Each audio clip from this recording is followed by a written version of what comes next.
Hello everyone, আশা করি তোমরা খুব ভালো আছো। লাইভ স্লেশনে তোমাদের অনেক অনেক স্বাগত। সকালবেলা উঠে দেখো এখন ওপরে চলে আসলাম, আর এসে কি দেখছি জানো?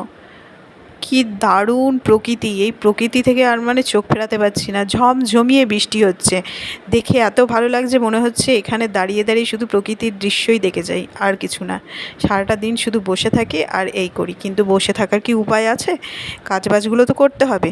কিন্তু আজকে সকালবেলা কি হয়েছে, বেকার বেকার সকাল সকাল ঘুম থেকে উঠলাম, কোনো লাভই হলো না। ছেলে তো স্কুলে যেতে পারবে না, এই যে বৃষ্টি পড়ছে, এতে স্কুলে পাঠানো অসম্ভব। ওয়েদারের যে এইরকম অবস্থা রয়েছে তা তো বুঝতে পারিনি। রীতিমতো তাড়াতাড়ি ঘুম থেকে উঠেছি, ছেলের স্কুলে টিফিন করতে হবে, সব কিছু রেডি করতে হবে। তো উঠে তারপরে শুনছি মনোজের কাছে যে ওয়েদার খুব খারাপ, স্কুলে পাঠাতে হবে না। তো আমি ভাবলাম ঠিক আছে, এরকম তো বৃষ্টি হয় এখন বর্ষাকাল, আবার কিছুক্ষণ পর কমে যায়। তো আমি রীতিমতো স্কুলের ওর জল এইসবগুলো ভরতে শুরু করে দিয়েছি। তো তারপরে দেখছি না, ওয়েদার তো খুব খারাপ হয়ে আসছে, এই বৃষ্টি থামার বৃষ্টি নয়। কি ভাগ্যিস টিফিনটা করিনি, ভাবছিলাম যে এগরোল করে দেবো। তারপরে ভাবলাম থাক, যা ওয়েদার রয়েছে মনে হচ্ছে না এই বৃষ্টি থামবে। সেই জন্য আর টিফিনও করিনি, বোজোকে ডাকিও নি। কী করলাম, আমি জল ফলগুলো ভরে নিয়ে ওর পাশে গিয়ে আবারও একটু শুয়ে পড়লাম। কিন্তু শুয়ে পড়ে কী হবে? শুয়ে পড়ে তো কোনো লাভ নেই, যতই তাড়াতাড়ি উঠি। ওই যে ঘুমটা ভেঙে গেছে, ঘুমের যে ভাবটা ভেঙে গেছে, তন্দ্রা ভাবটা। এবার ব্যাস, যেই গিয়ে শুয়েছি কাজগুলো তো মাথার মধ্যে বনবন করে ঘুরছে, এটা করতে হবে সেটা করতে হবে। তারপরে হচ্ছে আজকে বৃহস্পতিবার কাজটা একটু বেশি। এই যে সিঁড়িগুলো ঝাড় দেওয়া মোছা সব বৃহস্পতিবার করেই করি, প্রতিদিনের সিঁড়ি মোছা এগুলো হয় না। তো সেই কাজগুলো তো রয়েছে, সেগুলো তো কমপ্লিট করতে হবে। সেই জন্য ভাবলাম না, আর শুয়ে লাভ নেই, বেকার মাথায় ওই চিন্তাগুলো ঘুরছে, ওই চিন্তা নিয়ে শুয়ে কোনো লাভ নেই। উঠে পড়ে কাজগুলো করে ফেলি, সেটা বরং লাভ দেবে। এদিকে দেখছো তো, তোমাদের সাথে কথা বলতে বলতে কতগুলো কাজ করেই ফেললাম। এরকম ওয়েদার বলে সেইভাবে কেউ ওঠেনি। আর আজকে তো বৃহস্পতিবার, হচ্ছে আমাদের ছুটির দিন, দোকান বন্ধ, তাই সবাই একটু লেটেই ঘুম থেকে উঠছে। কিন্তু মনোজ আবার ছুটির দিনে আগে আমারও আগে ঘুম থেকে উঠে গেছে। অন্যান্য দিন আমার পরে ওঠে, আজকে দেখছি আমারও আগে ঘুম থেকে উঠে গেছে। তো বোঝো এখনও ঘুমোচ্ছে। তো উপরের কাজগুলো সব কমপ্লিট করে নিই, নিচের ঘর পরিষ্কার এগুলো কিছুই হয়নি এখনও। তো দেখো উপরের সব কিছু কমপ্লিট করে নিচে চলে আসলাম, আর বোঝোকে ঘুম থেকে ডেকে তুলে এবার একটুখানি প্রতিদিন যে কাজগুলো থাকে একটু মোছামুছি এসবগুলো করে নিই। ওকে বললাম তুই ব্রাশটা করতে থাক। তো সেই ফাঁকে আমি এগুলো একটু গুছিয়ে নিই। স্কুলে যায়নি তো কী হয়েছে, বাড়িতে তো পড়াতে বসাতে হবে, দিনটা শুধু শুধু নষ্ট করলে পরে তো হবে না। তাই বললাম তাড়াতাড়ি উঠে পড়ে যা ব্রাশটা করে একটু কিছু খাইয়ে দিয়ে, হালকা কিছু খাইয়ে ওকে পড়তেও বসাতে হবে। আর জানো তো, ওই পড়াটা যাতে সকালে নষ্ট না হয়, পড়তে বসাতে পারি, সেই জন্য আমি আরও তাড়াতাড়ি উঠে সব কাজগুলো কমপ্লিট করে ফেললাম। যে না, যে কাজগুলো করার সেগুলো সব কমপ্লিট করে ফেলি, তাহলে পরে ওকে একটুখানি সকালবেলা পড়াতে বসাতে পারবো, দিনটা নষ্ট হবে না। স্কুল যায়নি তো কী হয়েছে। আর জানো তো, আজকে তো বৃহস্পতিবার ছুটির দিন আমাদের। এই বৃহস্পতিবার দিন জল খাবার করতে একদম ইচ্ছা করে না।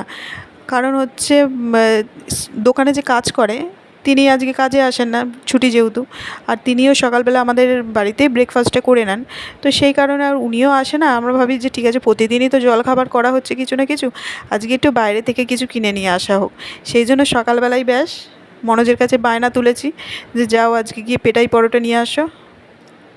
বৃষ্টি তো পড়ছে, বেরোবে কী করে? বললাম যে রেনকোট পরেই বেরো, আর বাজার তো যাবে, ছুটির দিন ও বাজার যাবেই। তো রেনকোট পরেই বাজারে যাবে, তো একেবারে পরোটাটাও নিয়ে আসবে। কিন্তু ও তো কিছুতেই মানছে না, বলছে যে বাড়িতেই করো লুচি পরোটা এসব, ইয়ার্কি করছিল। তো আমি বললাম না, ছেলেকে আমি সকালবেলা পড়াতে বসাবো, ওই দিকে গেলে পরে আর পড়ানো হবে না, আজকের দিনটা একটুখানি ব্রেক দাও আমাকে। তো সেই মতো রাজি হয়েছে। তো বাইরে দিয়ে আজকে জলখাবারটা আসবে, যাক একটা চাপ কমানো গেল। দেখো তোমাদের কাছে বলতে না বলতে এই দেখো, একদম রেনকোট পরে, মাথায় হেলমেট পরে, গাড়ি নিয়ে একদম বেরিয়ে পড়েছে বাজার করতে। ছুটির দিন বলে কথা, সেই দিনটা একদম ফাঁকি দেওয়া যাবে না। বাজার ওই দিন যাবে, অন্য দিনও যায়, সেদিনটা ওই ম্যাক্সিমাম যায়। আর এদিকে দেখো একটু চা করে সবাইকে দিলাম, আর আমিও নিয়ে বসে পড়লাম।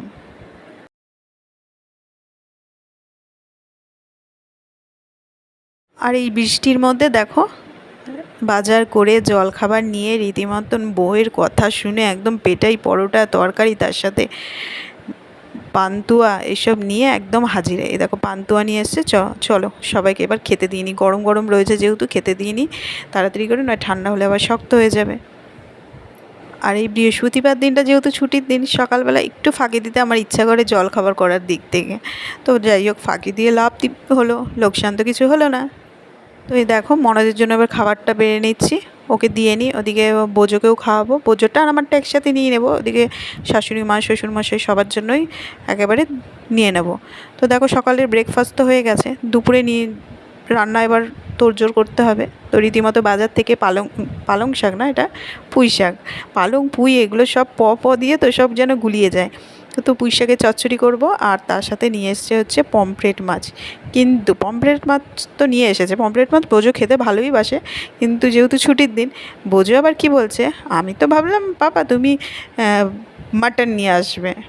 ও আবার মাটনের আশা করে বসেছিল। আর যাই হোক, মাটনও কয়েকদিন আগেই খাওয়া হয়েছে, আর ঘন ঘন হয়তো মাটন খাওয়াটা ঠিকও না। তো এদিকে টেবিলটা প্রতিদিনই সকালবেলা একবার করে মুছে নিই, ডাইনিং টেবিলটা।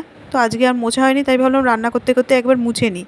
আসলে টিকটিকির তো ভীষণ উৎপাত যেন আরও বেড়েছে। রাত্রেবেলা তো ওদের রাজত্ব সারা বাড়িঘর, তখন সবাই শুয়ে পড়ে, কী করে টেবিলের ওপর উঠে ভগবান জানে। তাই জন্য একটু সকালবেলা হতেই টেবিলটাকে ভালো করে মুছে নিই। আর ওদিকে দেখো, পুঁই শাক চচ্চড়িটাও একদম রেডি হয়ে গেছে। একটু ভালো করে সবজিগুলোকে আমি একটুখানি ঘেঁটে দিই ভালো করে। মনোজ এরকম খেতে খুব ভালোবাসে, গোটা গোটা সবজি থাকলে পরে খুব একটা ভালোবাসে না, তাই জন্য একটু ঘেঁটে ঘেঁটে দিলে ও ভালোবাসে খেতে। আর এদিকে পমফ্রেট মাছগুলো নুন হলুদ মাখিয়ে নিচ্ছি, এবার ভেজে নেব। আর যেটা বলছিলাম যে টেবিলটাকে মুছে নিই, যেহেতু টিকটিকি ফিকটিকি ওঠে হয়তো, কি নোংরা হয়ে থাকারই কথা, সেই জন্য প্রতিদিন টেবিলটাকে মুছে নিই। আর টেবিল রয়েছেই, শুধু ওই ভাত তরকারি এগুলো থাকে, আর জলের বোতল থাকে, আর ব্যবহার আর করা হয় না। মানে খাওয়ার ওখানে বসে হয় না, যে যার ঘরে, শ্বশুর শাশুড়ির ঘরে খাবার দিয়ে আসি, ওনারা ওখানে টিভি দেখতে দেখতে খান, আর আমরা আমাদের ঘরে টিভি দেখতে দেখতে খাই। টেবিল আর খাওয়ার জন্য ব্যবহার করা হয় না, শুধুমাত্র জিনিসপত্র রাখার জন্যই ব্যবহার হয়। আর এদিকে পমফ্রেট মাছগুলো এক এক করে সব ভেজে নিলাম। মাছের সাইজগুলো একটু বড় তো, তাই একটা একটা করেই ভেজে নিয়েছি। আর ওদিকে ভাতটাও আমার হয়ে গেছে, আর দেখো পমফ্রেট মাছের ঝালটাও প্রায় হয়ে গেছে। এবার একটুখানি জলটা একটু টানিয়ে তারপরে ধনেপাতা দিয়ে নামিয়ে নিয়েছি। এদিকে 11:30টার মধ্যে রান্না কমপ্লিট হয়ে গেছে, আর ওপরের ঘরে বাবা আর ছেলে মানে মনোজ আর বোজো দেখছি ওপরের ঘরে এসে রয়েছে। তো আমিও ছুটে চলে আসলাম এবার একটু ভিজবো বলে।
আজকে তো বৃষ্টিটাকে পেয়েছি বাগের ঠিক চান করার আগে, তো বেশ ভালো মতন একদম বৃষ্টিতে একটু ভিজলাম। আর হচ্ছে আরেকটু ভেজার ইচ্ছা ছিল, কিন্তু ছাদের মধ্যে সেহেতু ভাবছি যে এপাশ ওপাশ থেকে লোকজন দেখবে, আবার বলবে বাবা দুপুরবেলা ভর দুপুরে বউটার কি শখ বৃষ্টিতে ভিজছে, ওই জন্য আর বেশিক্ষণ থাকিনি, নেমে পড়েছি। আর এখন ফিরে আসলাম আবার রাত্রেবেলা। মোটামুটি টিউশন পড়তে বেশি কেউ আসেনি এই বৃষ্টির মধ্যে, একজনই এসেছিলো। আর হচ্ছে বোজোকেও পড়ালাম, পড়িয়ে টড়িয়ে দেখো রাতের রান্নাটাও আজকে কিন্তু জমে গেছে একদম। এই বৃষ্টির মরশুমে একদম উপযুক্ত খাবার, গোবিন্দভোগ চালের খিচুড়ি, আর তার সাথে কি কি রয়েছে দেখো, বেগুন ভাজা, পটল ভাজা, কুমড়ো ভাজা, গোল গোল করে আলু ভাজা, উফ জাস্ট জমে যাচ্ছে একেবারে। তার সাথে রয়েছে পাঁপড় ভাজা, আর গরম গরম পাঁপড় ভাজা যেই ভাজা হয়েছে সবাই মোটামুটি 1-2 পিস করে খাওয়া হয়ে গেছে, তাই পরিমাণটা একটু কমেই গেছে। আর চলো তার সাথে কি রয়েছে সেটাও তোমাদের সাথে দেখাই। এই দেখো ইলিশ মাছ রয়েছে ফ্রিজে, তার সাথে কাতলা মাছও রয়েছে। তো কাতলা মাছগুলো আর ভাজবো না, ইলিশ মাছগুলো ভাজা করব, গরম গরম ভাজবো, যখন খাবো তখনই ভেজে নেব। তো দুপুর সকাল রাতের খাবার একদম জমে গেছে। একেই তো ছুটির দিন, তারপর আবার বৃষ্টির মরশুম, সবাই বাড়ি থেকে তো বেরোতেই পারছে না। ব্যাস খাবার দাবার থেকে শুরু করে সব কিছু যেন জমে গেছে।